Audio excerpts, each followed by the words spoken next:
দীর্ঘদিন ধরে নতুন সিনেমায় অভিনয়ের খবর নেই অপবিশ্বাসের। তবে বিভিন্ন পণ্য বা প্রতিষ্ঠানে প্রচারণায় নিজেকে ব্যস্ত রেখেছেন। পাশাপাশি নিজেদের পারিবারিক ব্যবসায়ও সময় দিচ্ছেন অপবিশ্বাস। তবে এর মধ্যে ভিন্ন সময়ে ব্যক্তিগত জীবনে নানা ইস্যু ঘিরে তাকে নিয়ে চলে আলোচনা। অনেকের মতে ব্যক্তিগত ইস্যু নিয়ে আলোচনায় আসতে পছন্দ করেন অপু। এবার আলোচনায় এলেন আমি বিবাহিত, সেটা ফেসবুকে প্রমাণ করার কিছুই নেই, এমন একটি উক্তি করেন তিনি। ২ দশকের অভিনয় জীবনের চিত্রনায়িকা অপবিশ্বাসের আমজাদ হোসেনের কাল সকাল ছবিটি দিয়ে বড় পর্দায় তার যাত্রা শুরু হয়। ২০০৫ সালে এই ছবি মুক্তি পায়। পরের বছরে তিনি অভিনয় করেন কোটি টাকার কাবিন ছবিতে। এই ছবিতে তিনিও অভিনয় করেছেন শাকিব খানের বিপরীতে।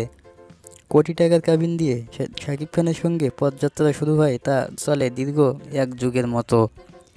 এই সময়ে শাকিব অপু জুটি ৮০টি চলচ্চিত্রে অভিনয় করেন। এই দুই তারকার সর্বশেষ মুক্তি পাওয়া ছবির নাম পাঙ্কু জামাই। সিনেমায় অভিনয় করতে গিয়ে তারা প্রেমের সম্পর্ক জড়ান, তারপর বিয়ে করে ৯ বছর সংসার করেন। একটা সময় দুজনের বনবিনা না হওয়ার কারণে ২০১৮ সালে তারা বিচ্ছেদের সিদ্ধান্ত নেন। বন্ধুরা, অপবিশ্বাস ও শাকিব খানের জুটি আপনাদের কেমন লাগে সেটা অবশ্যই কমেন্ট করে জানাবেন। ধন্যবাদ।